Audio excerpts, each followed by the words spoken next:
ఆరోపణలు ఏమున్నది?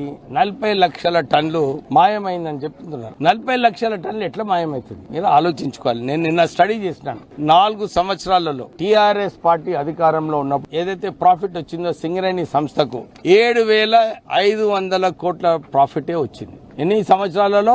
4 సంవత్సరాలలో 7,500 కోట్ల రూపాయలు ప్రాఫిట్ వచ్చింది. కాంగ్రెస్ హయాంలో ఈ 2 సంవత్సరాల్లోనే 11,000 కోట్ల రూపాయలు ప్రాఫిట్ వచ్చింది. 40 లక్షల టన్నులు గాయబైతే ఇంకా ప్రాఫిట్ ఎక్కడి నుంచి వస్తుందయా? నిజంగా ఆశ్చర్యమైన విషయము. వీళ్ళొక సోషల్ మీడియా ఎక్స్పర్ట్స్ టీఆర్ఎస్ నాయకులందరూ కూడా, ఎందుకంటే వాళ్ళు ఇంతకుముందు 2023లో వారికి మంచి అనుభవం కలిగింది. అప్పుడేమో సోషల్ మీడియా ఏం లేదు, V6 ని బ్యాన్ చేయండి, అప్పుడేమో ఆ నశాలు ఉండే, ఇప్పుడేమో ఖాళీ సోషల్ మీడియాలో నడిపించి గెలిపిస్తామనుకున్నారు. కానీ వారికి కంటోన్మెంట్ ఎలక్షన్ల, జూబ్లీ హిల్స్ ఎలక్షన్ల, తర్వాత సర్పంచ్ ఎలక్షన్ల, మున్సిపల్ ఎలక్షన్ల ప్రజలు వారికి సరైన గుణపాఠం నేర్పించిండు. కానీ వాళ్ళకి ఇంకా రాదు బుద్ధి.